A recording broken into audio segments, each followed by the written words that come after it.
tem algo que está queimando no meu coração nos últimos dias. E de verdade eu queria que a gente pudesse ouvir essa palavra, essa mensagem com o coração queimando em chamas. Mas antes disso eu queria fazer raiva ao diabo. Eu queria que você levantasse a sua Bíblia, meu amado, e fizesse bem raiva a ele. Pode movimentar a sua Bíblia desse jeito. E eu queria que você repetisse assim: diga, esta é a incorruptível, a indestrutível, a inabalável palavra de Deus. Sendo assim, eu declaro que eu sou o que ela diz que eu sou. Eu tenho o que ela diz que eu tenho. E eu faço a que ela diz que eu faço. Sendo assim, com mansidão, eu a recebo em nome de Jesus. Amém. Eu queria trazer uma ministração nessa noite, que o tema é: levante-se, igreja, a cidade de Itabaiana nos espera.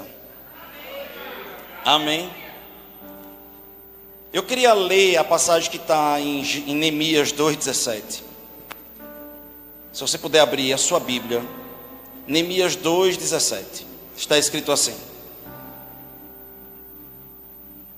então eu lhes disse: bem vedes vós a aflição em que estamos.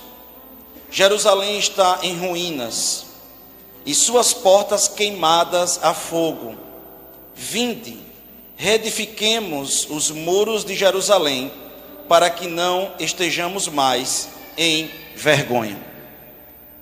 Deixe eu contextualizar você com a mensagem de Neemias. A mensagem de Neemias é uma convocação. Primeiro Deus convoca Neemias. Deus levanta Neemias, tira Neemias de uma zona de conforto. Neemias, ele estava em um posto altamente disputado, altamente quisto naquele tempo. Ele era um dos braços direitos de um rei. Mas ele ficou sabendo que sua terra natal estava em vergonha, estava em ruínas. A sua terra natal estava desolada, estava destruída. E ele pediu ao rei que ele servia uma carta, uma autorização e um patrocínio, para que ele pudesse fazer uma missão em sua cidade. E ele chega nessa cidade já como uma autoridade, mas também ungido pelo Senhor. Vocês podem repetir comigo? Diga: ungido. Ou seja, foi Deus que enviou ele. Apesar de ele ter tido patrocínio, autorização do rei, ele volta para a sua nação com uma missão para levantar aquele povo. E ele entendeu que começaria resgatando a identidade do povo através da construção daqueles muros. Quando a gente vê os judeus naquele muro das lamentações, eles têm um significado muito forte naquilo dali. Quando os muros de Jerusalém estavam no chão, era um símbolo profético que o povo estava vulnerável, que o povo estava em vergonha, que o povo estava sem ânimo, o povo estava totalmente destruído, o povo estava acabado, o povo estava desolado, o povo não tinha esperança nenhuma. Mas quando os muros eram reerguidos, aqueles muros simbolizavam uma nação que estava forte, uma nação que estava em pé. Então era um símbolo da nação, os muros. Por isso que os muros são tão importantes até hoje lá em Israel. E Neemias, ele foi com essa missão: vamos levantar os muros de Israel. Quando ele chega lá, que ele vai olhar para o que ele tinha nas mãos para poder levantar os muros, ele vai ver que o que tinha lá eram tijolos queimados. Você pode repetir comigo? Diga: tijolos queimados. Ele vê que estava tudo queimado, as portas estavam queimadas, estava tudo no chão. E ele diz o seguinte: vamos. Ele faz um convite, ele diz assim: vamos levantar os muros de Jerusalém. E por que eu estou trazendo essa mensagem hoje? Essa semana eu vi no portal do Itabaiana Como Eu Vejo uma mensagem do secretário de Cultura e de Educação, secretário de Cultura da cidade. Antônio Samarone. E ele fez um texto que foi publicado no Itabaiana Como Eu Vejo. E esse texto retrata a pesquisa que foi feita em 2022, mas só saiu agora a avaliação do IBGE. Um dos principais focos dessa pesquisa foi entender o contexto religioso da nossa nação. Como ela se comporta, por que ela se comporta, do jeito que ela se comporta. E os números, esses números mostram para a gente um diagnóstico. Assim como quando a gente vai no médico, aqueles exames mostram para a gente algo, os números de uma pesquisa também mostram isso. Amém. E os números que saíram foram o seguinte: que nós temos na nossa cidade apenas 10,3% de evangélicos. 10,3% de evangélicos. É o menor índice do Brasil. Nós temos 5.569 municípios no Brasil inteiro. Somos o último lugar da nação. Mas também, só para vocês entenderem, a média rasa da nação é de 26,9% de evangélicos. Vocês estão comigo? Amém, glória a Deus. E também essa pesquisa mostrou que nós temos 80,7% de católicos. Então nós também somos a cidade mais católica oficialmente hoje do Brasil. E Samarone, ele falava que, de acordo com o entendimento dele, o que tem que ser feito agora é os investimentos públicos, políticos da cidade se juntarem para transformar a igreja Santo Antônio de Almas em uma basílica, como a Basílica de Aparecida. A segunda coisa é transformar a cidade no maior ponto turístico religioso católico do Brasil. E transformar também o lugar como se fosse uma arquidiocese, ou seja, talvez teremos um bispo católico somente aqui nos próximos anos. E isso me trouxe uma profunda reflexão. E eu cheguei para minha esposa e eu disse assim: como você se sente? Sabendo que Deus nos enviou para a cidade menos protestante do Brasil. Como você se sente estando na cidade menos ensinada sobre a palavra do Brasil?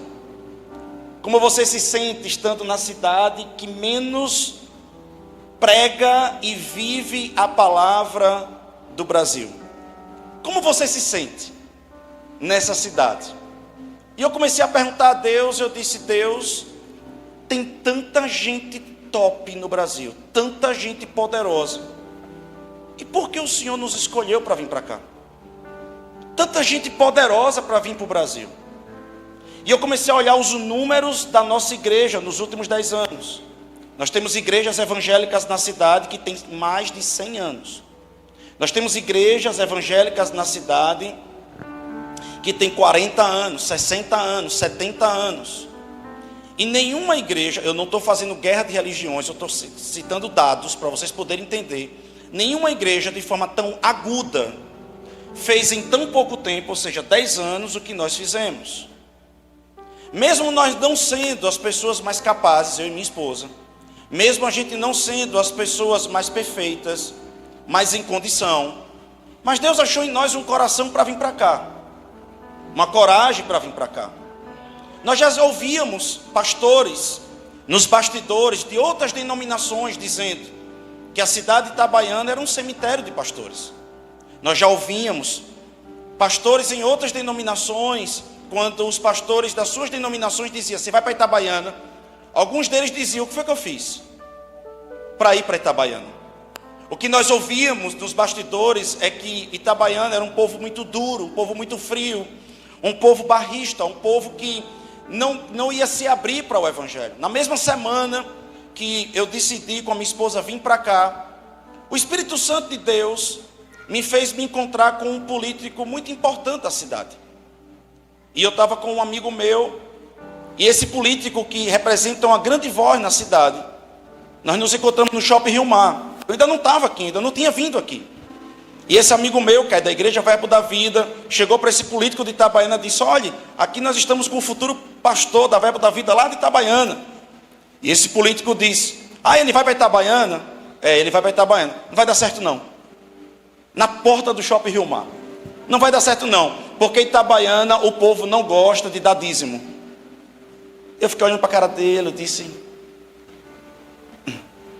então ele está achando que eu vou para Itabaiana por causa de dízimo.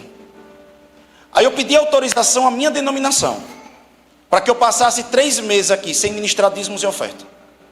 O apóstolo Delry autorizou, e disse: não ministre dízimos e oferta durante 3 meses, porque eu queria mandar uma mensagem para o inferno. Eu queria dizer ao inferno que não é por dízimo que nós estamos aqui para cumprir uma palavra. Mas era impressionante que, por enquanto que a gente pregava a palavra, as pessoas chegavam para a gente e diziam: vocês não ministram dízimo não, eu quero dizimar. Eu apontava para Sabino, apontava para outros meninos e dizia: é com eles ali. Se você quer dizimar, é com eles ali. Mas em nenhum momento do culto a gente falava de dízimos e oferta. Por que eu estou falando isso para você?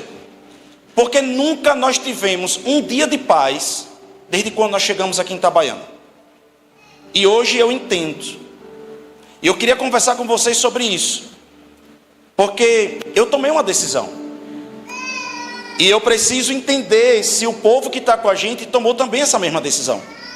E se entende que esses números aqui têm a ver com a minha família, com a sua família e com todos nós. Se a gente entende o que está sendo falado aqui. A minha pergunta é: por quê? Nós somos a cidade menos evangelizada do Brasil. Porque nós temos uma tradição católica forte. E Aparecida, não é? Juazeiro do Norte, não é, com o Padre Cícero? Mas por que Itabaiana, ela é uma cidade que é a última do ranking, que menos conhece e vive a palavra de Deus? Por que nós somos essa cidade? E nós precisamos compreender o que Deus está nos falando com esses números. E com esses números, o que é que Deus está querendo que a gente seja provocado. Irmãos, eu sei que em Abacuque, a Bíblia diz assim, 2,14, ele diz assim: pois a terra se encherá do conhecimento da glória do Senhor, como as águas cobrem o mar. A Bíblia está deixando muito claro, presta atenção no que eu estou dizendo. A Bíblia está deixando muito claro que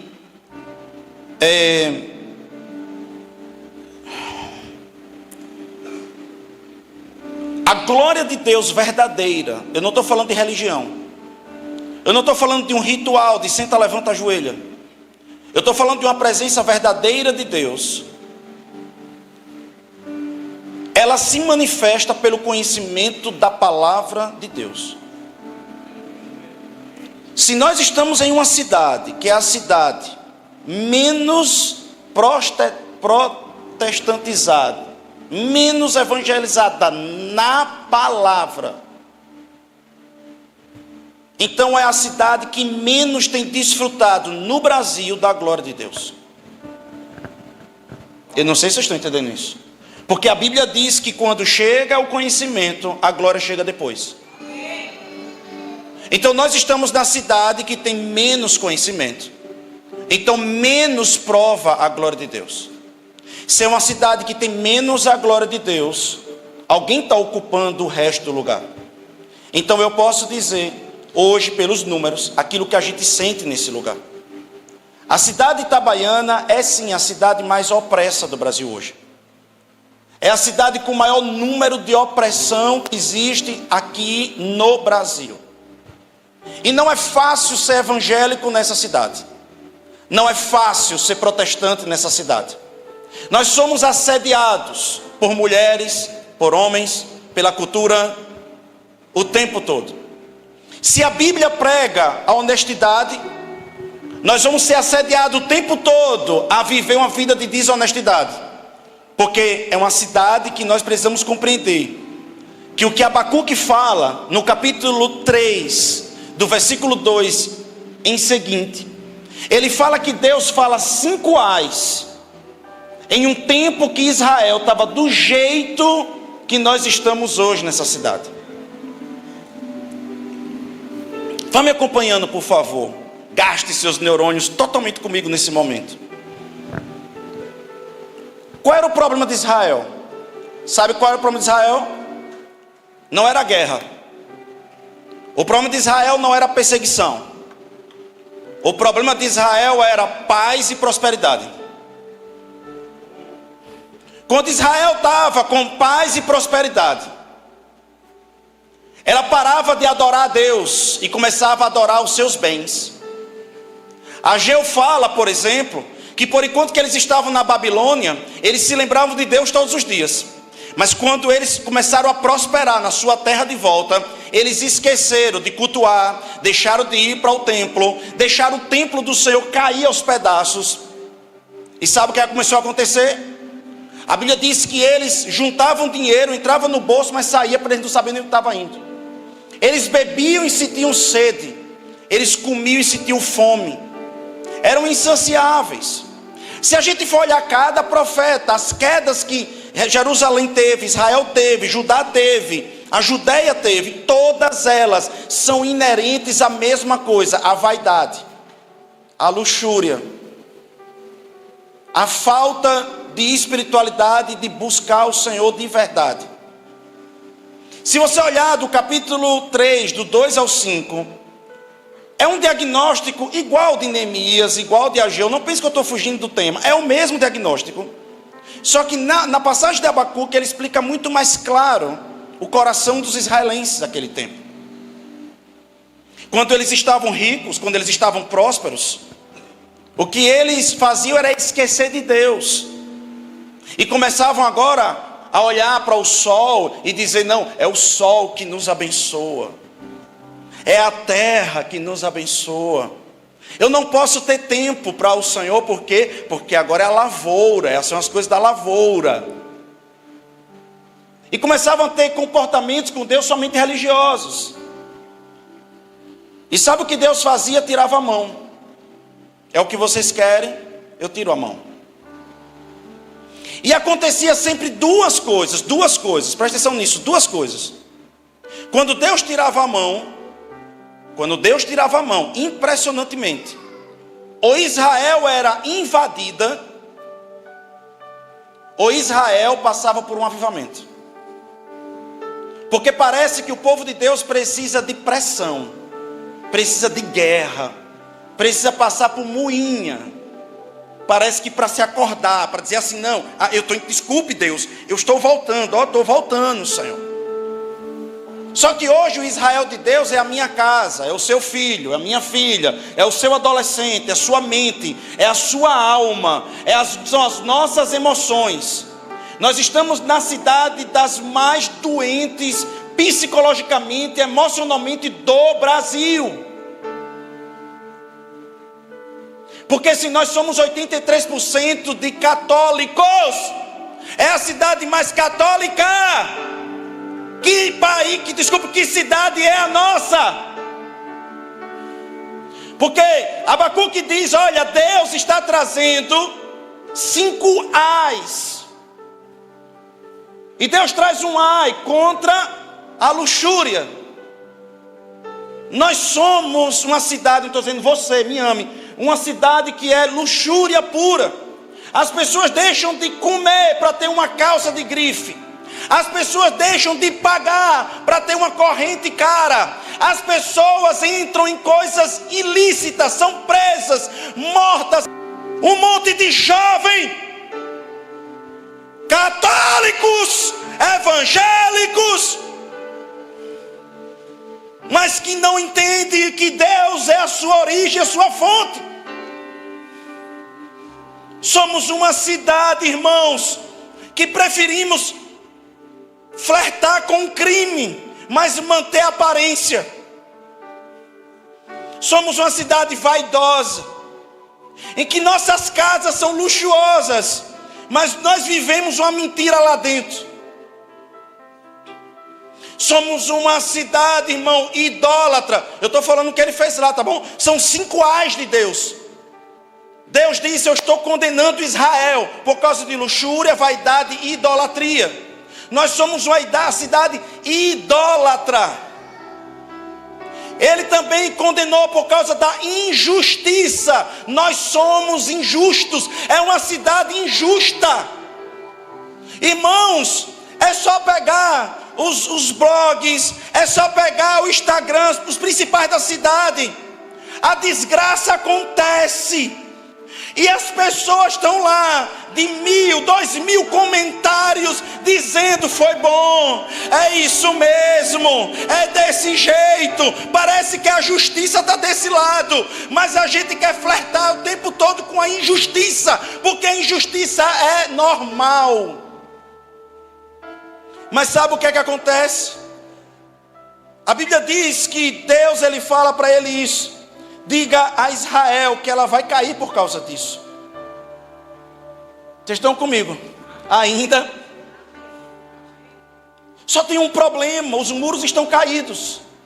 Deus está tentando mostrar, dizer: ei, está correndo risco. Só que os muros hoje, como eu disse, é da minha família, da minha espiritualidade, da minha alma.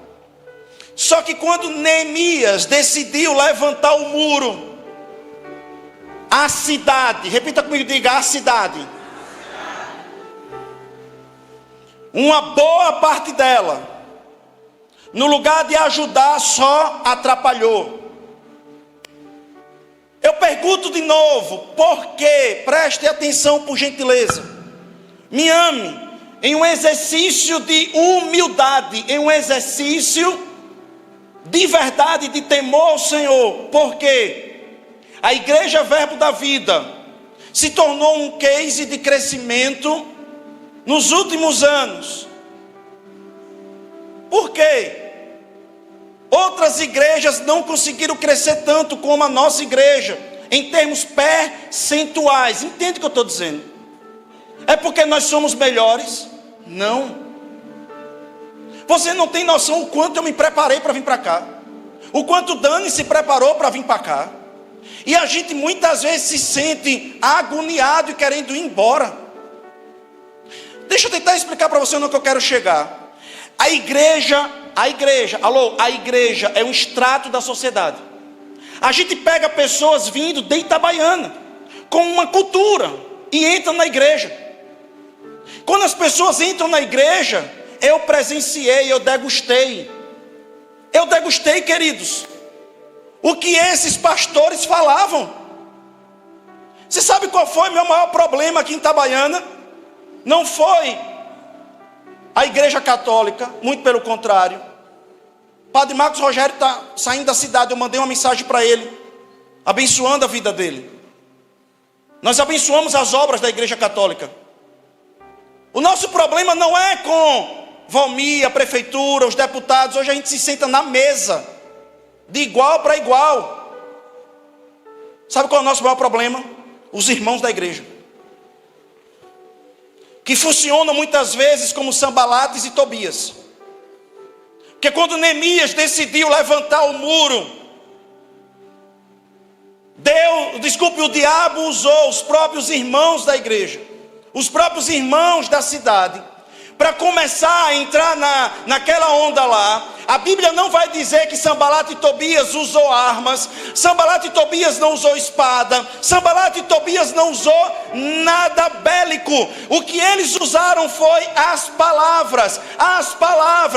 Eles chegavam perto de uma galera, porque teve que abrir várias frentes. Vocês estão aqui nesse lugar? Eles teve que abrir várias frentes, teve que começar a levantar esse muro aqui. Aí Neemias disse: agora vamos para esse outro lado lá. Fica aí, viu, galera? Vocês fiquem aqui nesse grupo aqui. Agora vamos para o lado de cá. Fica aqui vocês, tá bom? Conseguiu entender? A viagem é essa aqui. Esse é o plano, essa é a visão. É desse jeito que tem que fazer. Vamos lá agora, galera. Agora vamos lá. A gente tem que ficar aqui agora. Vocês, isso. O que é que Sanbalate e Tobias fazia? Sanbalate e Tobias ia onde Neemias não estava.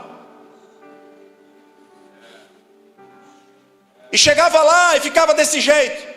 Vai dar certo não.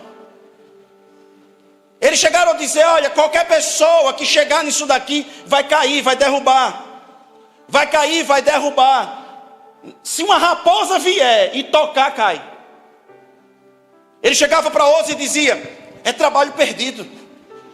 É trabalho perdido. E você sabe o que foi que Neemias fez? Neemias voltou e disse o seguinte: pega uma espada aí, vá. Pega uma espada e a pá de pedreiro. Porque quando vier, você vai cortar a cabeça de quem veio. Porque a gente não está aqui mais brincando não, de levantar muro não. A gente não está mais brincando aqui de fazer isso não. Quando vier Sanbalate e Tobias, vocês vão cortar a cabeça deles. Porque a gente não pode mais estar sendo desmotivado. Porque já chega a pressão que está. Já chega o inimigo querendo chegar. Já chega tudo que a gente está precisando fazer, erguer. E ainda tem gente dentro querendo derrubar. Não, é o seguinte: derruba, vamos cortar a língua, a cabeça. Vamos cortar o cérebro. Essas ideias do inferno que essas pessoas às vezes trazem. Ei, deixa eu dizer uma coisa para você. Vocês estão ainda comigo nesse lugar? Nós precisamos compreender, queridos, que nós, a igreja Verbo da Vida, não é melhor do que qualquer igreja nessa cidade. Todos os pastores vão sentir uma pressão enorme nessa cidade. E se nós olharmos para as igrejas dentro dessa cidade, é óbvio que nós vamos achar muitas deficiências. Por quê? Porque estamos em uma cidade que é zona de guerra espiritual. Você não pode cobrar de uma igreja em Itabaiana como se cobra de uma igreja em São Paulo. Você não pode cobrar de uma igreja em Itabaiana como se nós tivéssemos uma liderança tão forte, tão teologicamente firmada como numa cidade como Salvador, como Rio de Janeiro. Não dá. E muitas vezes somos tomados a entrar na igreja. Aquilo ali está muito, o ar-condicionado está muito frio. Não, o ar-condicionado está quente. Não, a igreja de criança está demais. Não, a igreja de criança está menos. Não, aquilo está lá, está cá. E sem se tocar que está sendo usado pelo diabo. Sem se tocar que está destruindo um trabalho de Deus. Que Deus está tirando famílias de outras cidades para vir resgatar um povo. Sem se tocar que está sendo usado pelo diabo. Diga assim: pastor, eu te amo demais.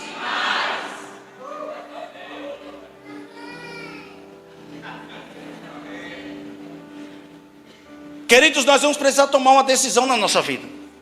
A gente vai precisar entender onde nós estamos pisando de verdade. Quando nós chegamos aqui nessa igreja, nós recebemos um monte de gente de outras igrejas, falando mal dos pastores de outras igrejas, dizendo coisas de outras igrejas. Mas quando chegaram na nossa igreja, fizeram a mesma coisa. A pergunta é: as igrejas estão erradas? Ou somos nós que precisamos mudar e entender que nós fomos educados em uma cidade, em um lugar que não entende o Evangelho e a palavra de Deus? A palavra de Deus tem uma cultura. A cultura da honra, a cultura da generosidade, a cultura do sacrifício, a cultura do temor, a cultura da entrega. São esses lugares que Deus vai visitar. São esses lugares que vai acontecer. É a cultura da submissão. Não há lugar em uma igreja como a nossa para ter outra visão. Não há. Uma visão com outra visão é divisão. Não temos espaço, não há momento para isso. Não é tempo para estar gerando futricaria, para estar discutindo sexo dos anjos.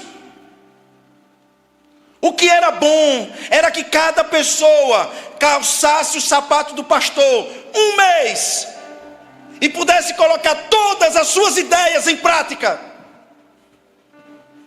e ver se conseguiria chegar onde nós chegamos. E ver se alguma coisa tem a ver com sorte.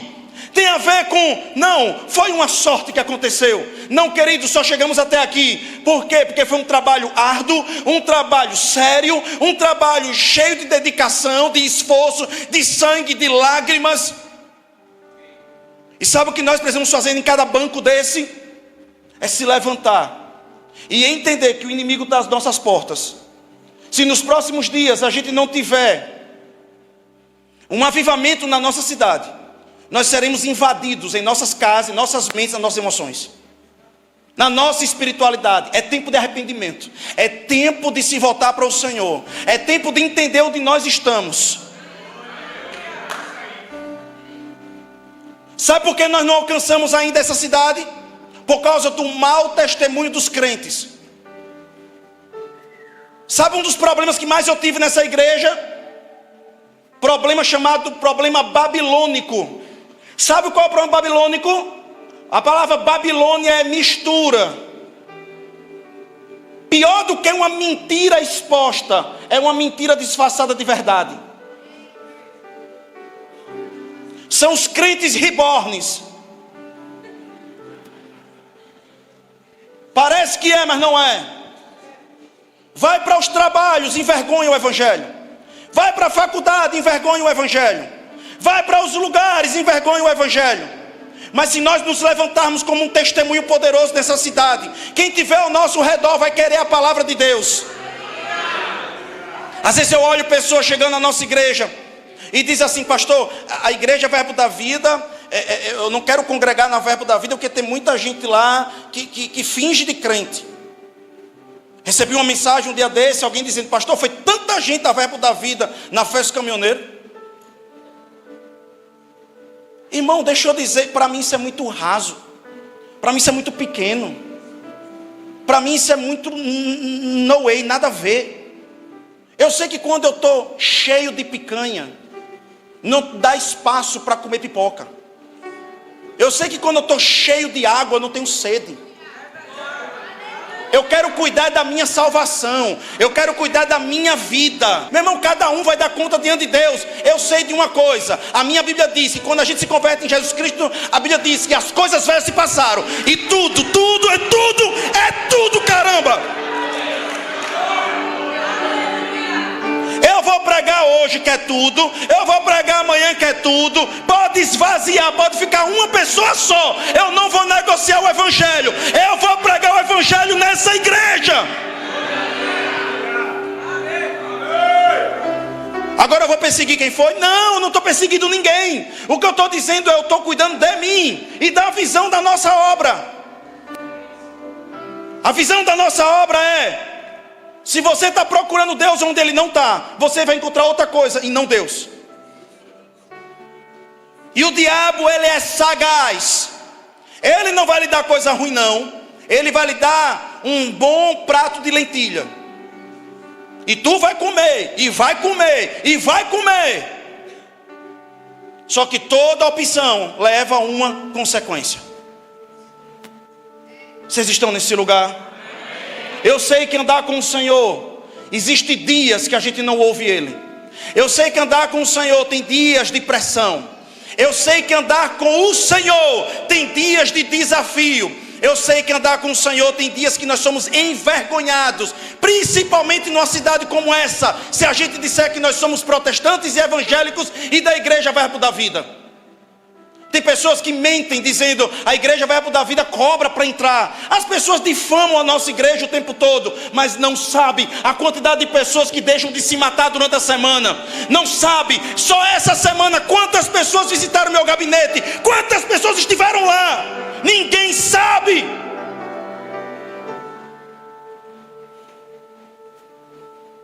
Ninguém sabe o que nós fazemos. Ninguém sabe o que nós prestamos, o que nós colocamos.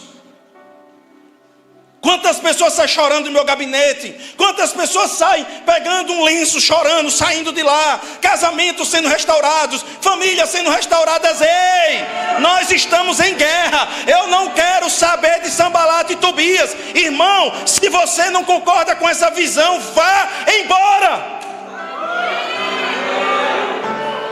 Em 1 Coríntios está escrito que tenhamos um só pensamento, um só sentimento e um só parecer. Pastor, o que é que o senhor está fazendo? Puxando a espada, para que ou você se converte com sua língua do cão, ou você, meu irmão, comece a se somar e ajudar. A obra aqui em Itabaiana é pesada. Eu não preciso de mais um peso. Temos igrejas melhores do que a nossa. Tem igrejas muito melhores do que a nossa, irmão. A Batista Lagoinha é melhor. A Assembleia de Deus é melhor. Mas eu só quero que fique os 300. As pessoas que vão dizer assim: pastor, eu estou contigo, vamos salvar a vida.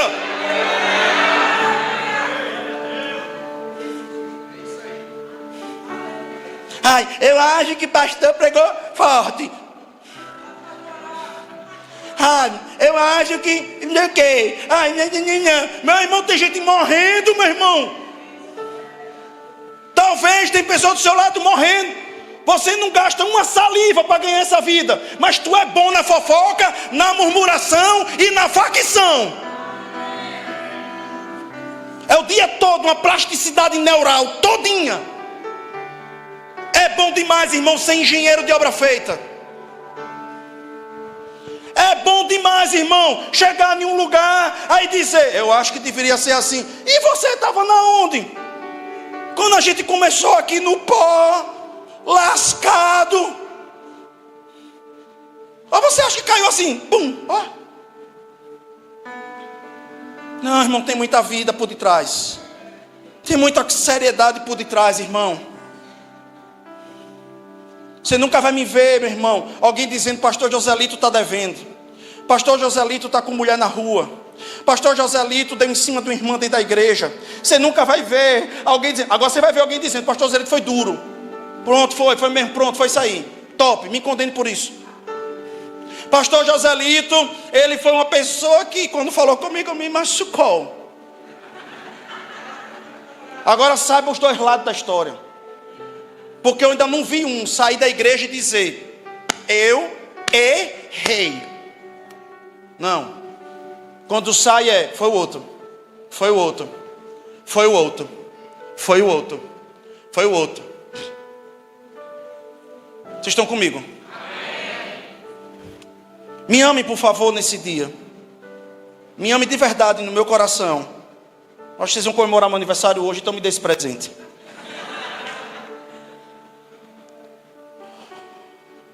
Quando Sambalate, Neemias 4:1 diz, quando Sambalate ouviu que estávamos reconstruindo o muro, ficou furioso, indignou-se e muito zombou dos judeus. Disse na presença de seus irmãos e do exército de Samaria, que estão fazendo esses judeus fracos?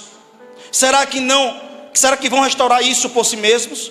Será que vão oferecer sacrifícios? Será que vão acabar a obra num só dia? Será que vão conseguir ressuscitar pedras dos montes e entulhos já queimados? Tobias o amonita, que estava ao lado dele, disse, pois que construam, se vier uma raposa, derrubará esse muro de pedra. Aí deixa eu dizer uma coisa, Neemias usou, foi pedras queimadas. A gente não está atrás de pessoas perfeitas não, tá bom, gente? Mas a gente está atrás de pessoas que querem. Eu vou falar de novo. Se acaso durante uma ministração até aqui você está achando que está procurando pessoas perfeitas, não. Agora, se nós somos imperfeitos, nós temos que reconhecer onde nós somos fracos. Eu quero que você seja, sabe o quê? Um homem que quando você errar com sua esposa, peça perdão a ela. Eu não vou achar que você nunca vai errar com sua esposa, mas eu quero ver em você um coração que vai falar com sua esposa, me perdoe. Se você errar com seu patrão, se você errar com seu funcionário, eu não espero que você seja perfeito com o seu patrão. Eu não espero que você seja perfeito em lugar nenhum, mas que você tenha um coração quebrantado de verdade. Que você vista roupa de saco, jogue pó de cinza na sua cabeça e diga, eu errei, eu preciso mudar. Que eu preciso me arrepender do que eu fiz. Ninguém está atrás de perfeição. Agora uma coisa que Deus sempre procura, quebrantamento. Ele diz, um homem quebrantado, eu não rejeito. Vocês estão comigo nessa noite? Amém mesmo ou não? Agora, queridos, deixa eu dizer algo para você. Nós tivemos aqui uma pesquisa, nós fizemos uma pesquisa na nossa igreja. Se a gente analisar os dados de 10% da cidade, ela tem de evangélicos, nós temos quase 5% da cidade na nossa igreja. 5% de evangélicos na nossa igreja. Então nós temos uma fatia importante dos evangélicos na cidade. Mas nós decidimos ouvir a nossa igreja. Nós investimos cerca de 7 mil reais do dinheiro, do dízimo e da oferta da nossa igreja. Porque o ano passado, em março do ano passado, eu disse para a minha liderança, e venho falando isso, nós precisamos reconstruir a nossa igreja. Mas eu não queria, escuta isso, estão aqui não? Estão aqui mesmo não? O que acontecia antes? O que acontecia antes? Pastor, nós estamos precisando de uma vigília. Pastor, estamos precisando de uma vigília. Pastor, é uma vigília quem está precisando. Aí a gente corria para fazer a vigília.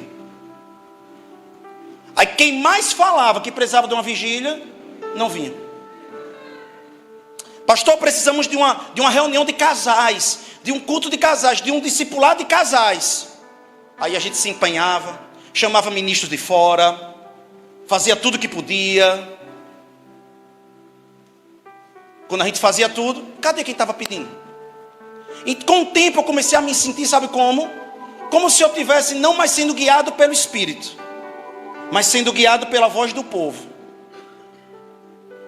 E a Bíblia diz que se não houver visão em uma igreja, o povo perece. Então antes de ouvir o povo, eu tenho que ouvir Deus. Eu passei alguns meses jejuando e orando, e Deus me deu várias direções. E uma delas foi contratar uma empresa para saber ouvir de verdade a nossa igreja. E nós estamos reunidos com lideranças de cada setor, fazendo várias métricas já há alguns meses, reunindo de madrugada, de noite, para saber os próximos passos. Não queremos tomar nenhum passo errado, que não seja a missão que Deus tem e o perfil da nossa igreja e do nosso povo. Eu não sei se está entendendo. Eu tenho duas forças aí. A força do que Deus deixou como missão à igreja. Qual é a missão da igreja? Fazer grandes programações? Não. Encher uma nave da igreja de gente? Não. Repito, nós temos 83% de católicos na cidade. Quantos são discípulos de Deus?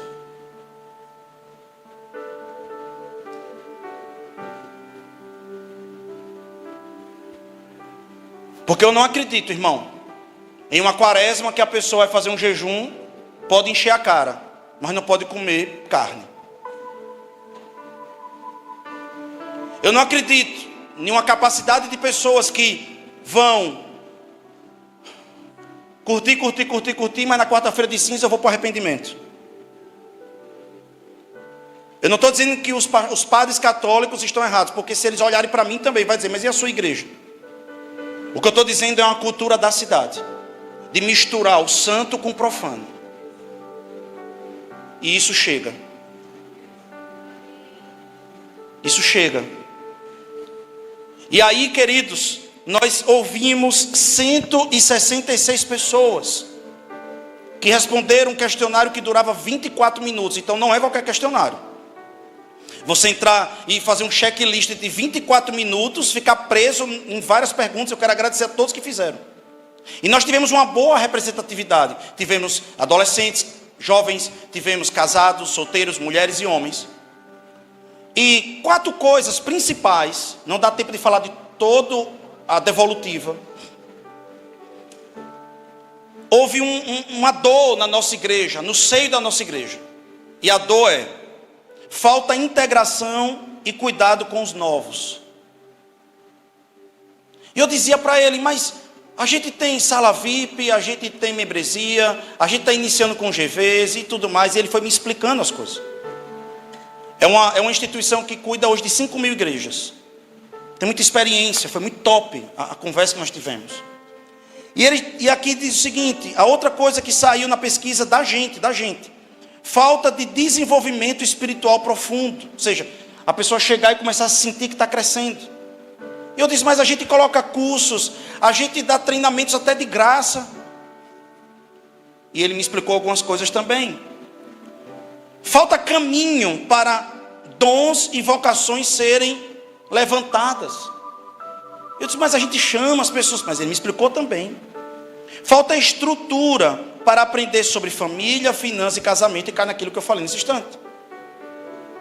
E aí foi quando ele me explicou algo poderoso. Ele disse, o que está faltando é um trilho, que o irmão possa aprender a chegar aqui, ir até aqui, aqui e aqui.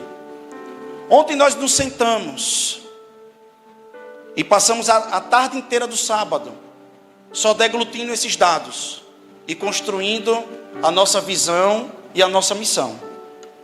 Eu tenho alguns minutos, eu queria só terminar para falar com você algumas coisas, por favor. E a nossa visão e a nossa missão ficou da seguinte forma. A nossa missão, como eu disse a vocês, se por um lado Jesus disse, ide e faça discípulos, ou seja, a igreja está em Itabaiana para fazer discípulos. Ponto. Essa é a missão da igreja. Por outro lado, nós sentimos a dor da nossa igreja. Então Deus quer que a gente faça isso, mas a nossa igreja tem essa dor. Qual é o muro que nós vamos construir nessa casa? E aí nós precisamos ter uma visão e uma missão clara. E a nossa visão e a nossa missão, nós tivemos que evoluir e adaptar. Oramos, comungamos ontem, escutamos Deus, a palavra. E hoje a nossa missão da Verbo da Vida Itabaiana é a seguinte: ser uma família da fé. Nós temos uma pregação, uma palavra, a palavra da fé. Acolhendo com amor e transformando pessoas em discípulos.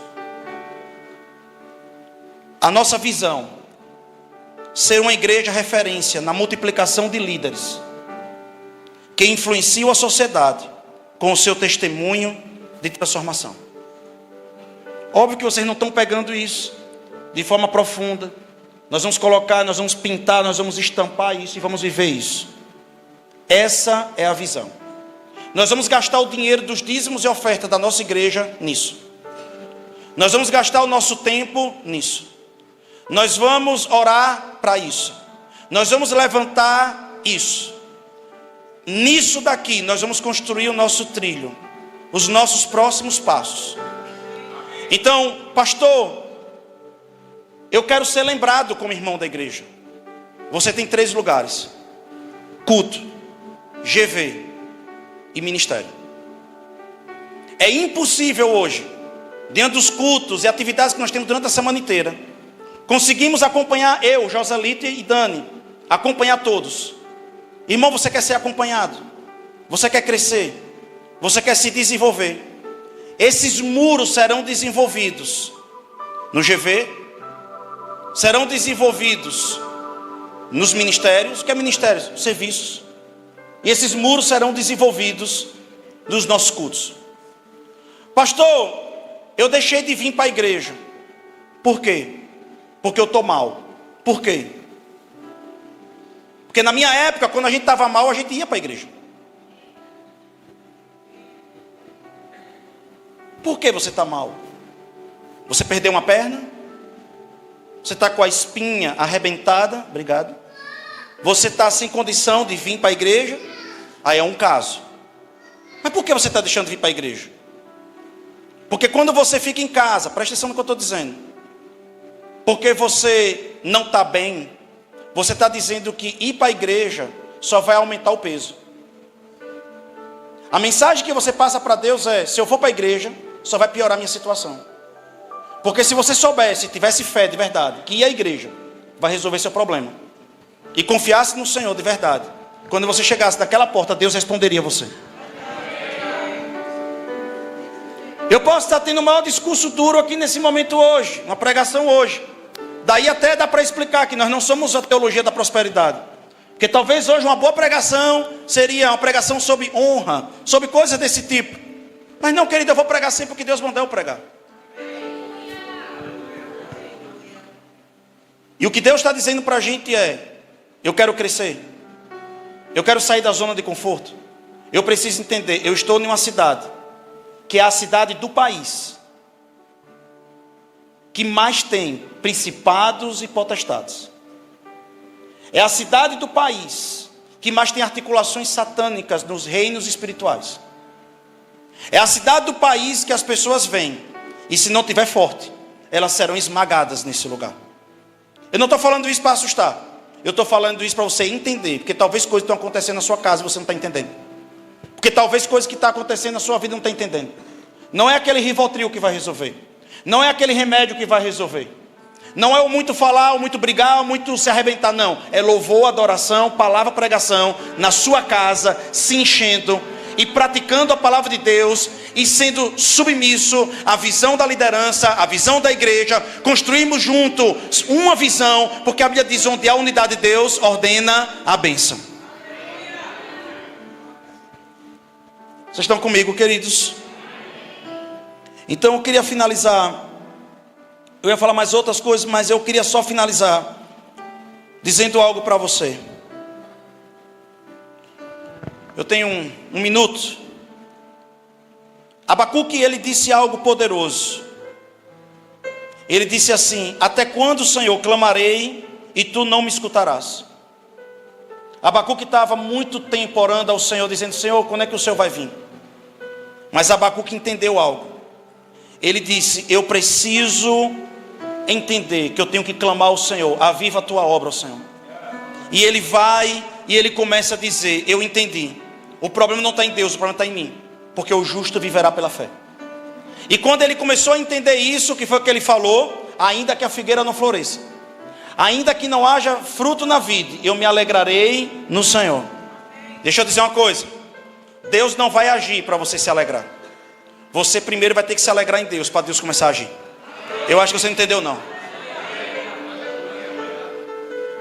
Eu vou dizer de novo. Abacuque mudou a situação. Não foi quando continuou reclamando de Deus: Deus, cadê o Senhor? Cadê a igreja? Cadê não sei o que? Não. Ele entendeu e ele disse assim: eu entendi uma coisa. Ainda que não tenha isso, ainda que não tenha aquilo, ainda que não tenha aquilo, eu me alegrarei. Eu me alegrarei no Senhor. Então eu vou me alegrar primeiro. Eu vou buscar que o Senhor me avive primeiro. Alguém chegou para mim e disse assim: pastor, como é que a gente faz para ter um culto avivado? É só você avivar. Porque das duas uma, presta atenção: ou esses meninos estão aqui e eles são animador de torcida, e eles vão ficar, levanta a mão, entre no clima, batendo palma, só para ver como é que é. Ou a gente sabe como adorar o nosso Deus. E eles não vão ficar precisando dizer: venha, levanta a mão, dê um pulo, dê um sorriso. Não. Nós sabemos como agradar o nosso Pai. Quando esses meninos começarem a tocar e cantar, nós é que temos que abanar ao nosso fogo. Somos nós que temos que fazer.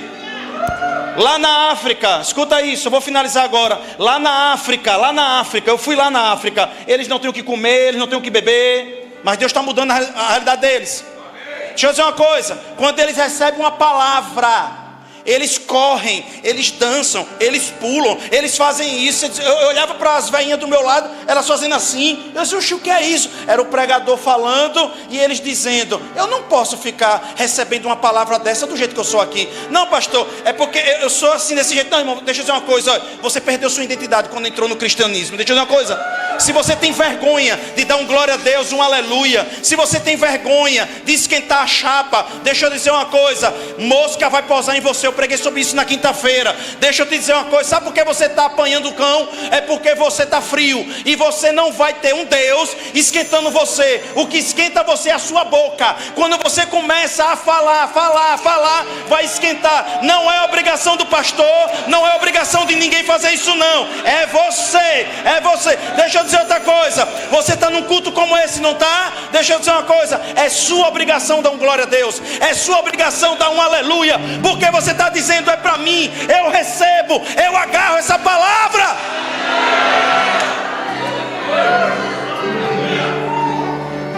Eu vejo os homens estão cansados. É tudo cansado, eu estou cansado. Mas se tiver um jogo do Itabaiana, vai para o jogo, tosse 1h30 para o Itabaiana. Nada contra. As mulheres: estou cansada. Mas caia um pix de R$1.000 para você não vai do shopping andar e comprar? Amém ou não amém? Não, pastor, não estou adorando porque eu estou cansado. Não, porque você não sabe o Deus que retribui a adoração. Porque se você souber que quando você entrega seu coração a Ele, Ele responde. Se você soubesse disso de verdade, você nunca mais deixava de dar um glória a Deus, levantar uma mão, começava a glorificar o Senhor. Não é obrigação de ninguém aqui, irmão.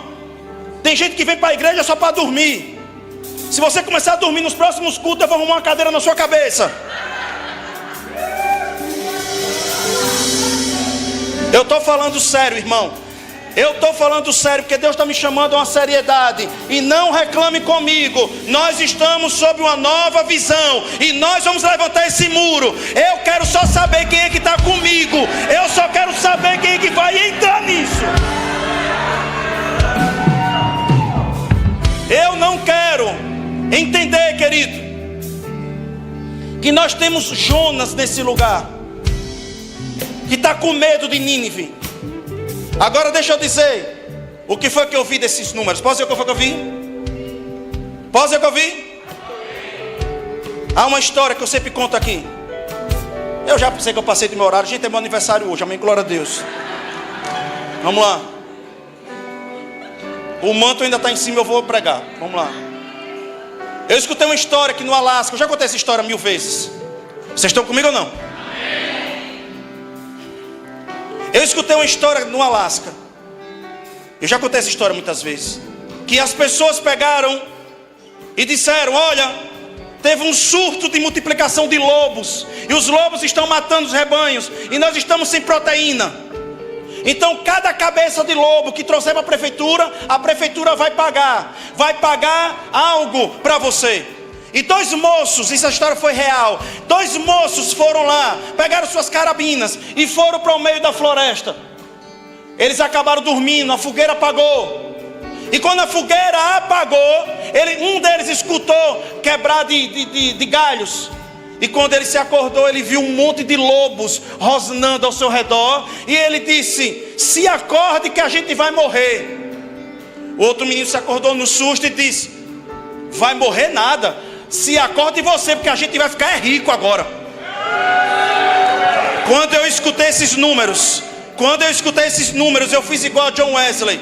John Wesley disse: Senhor, me dê pelo menos 50 homens que não tema outra coisa a não ser o Senhor, e eu vou abalar a Inglaterra. Deixa eu dizer uma coisa para você. Quando eu escutei esses números, eu disse: Itabaiana vai sair da última posição e vai desfrutar do maior avivamento dessa nação.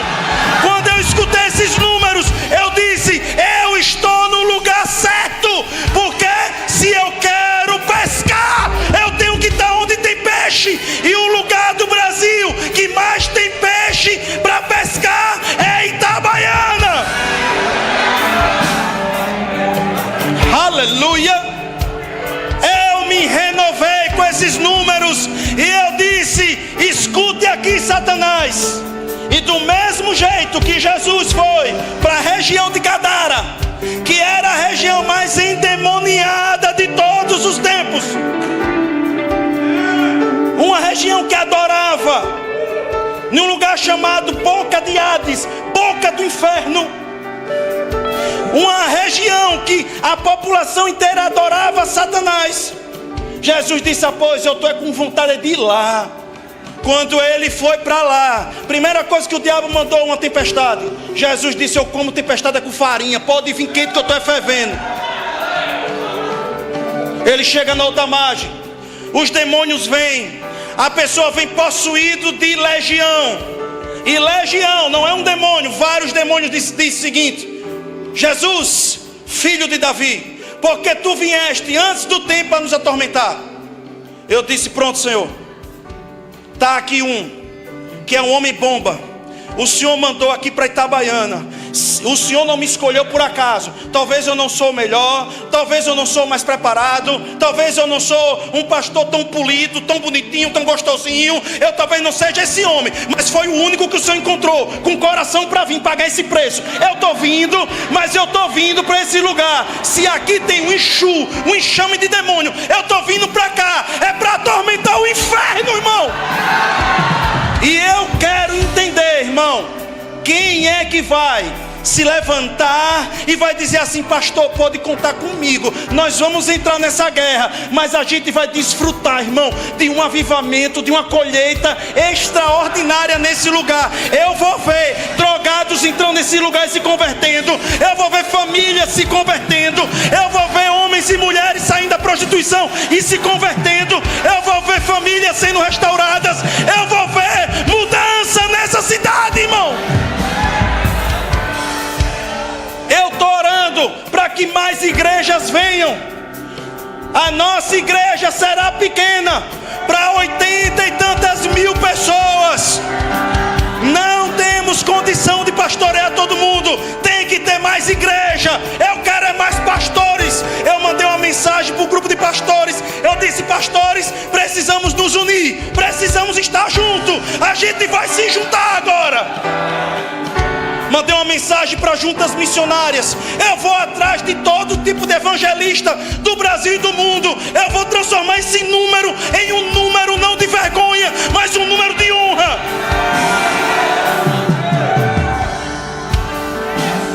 Eu vou falar com os pregadores dessa nação e eu vou dizer: quer pregar no lugar menos evangelizado? A minha igreja se abre para você. Você quer trazer os dons e poder? A nossa igreja vai se abrir para você. Eu vou atrás dos homens de Deus para abalar essa cidade, irmão. Eu vou finalizar com algo. Em Atos está escrito, e está dizendo assim: aqueles atormentadores que vieram e derrubaram o templo da grande deusa Diana, chegaram na nossa cidade e foram escondidos na casa de Jason. Eles chegaram até aqui. Eu quero dizer uma coisa: eu sou um atormentador. Eu vim nessa cidade para atormentar o inferno. Não é uma guerra de religiões. Se você está achando que é uma guerra de religiões, não é uma guerra de religiões. Se tivesse tudo bem, nem aqui eu estava. Mas se Deus me mandou para cá, é porque tem muita obra para fazer. Então eu vou deixar muito claro: eu preciso de pessoas que digam assim: pastor, eu não vou mais, eu não quero mais perder tempo com problemas, com discussão, com besteira. Está isso, está aquilo. Ninguém sabe o que é pastorear uma igreja dentro dessa cidade. Entenda, é a cidade menos evangelizada do país. Entenda. Vocês estão comigo? Nós estamos aqui para fazer uma grande obra. Eu queria que você ficasse em pé, irmão. Eu queria que você orasse pela nossa cidade.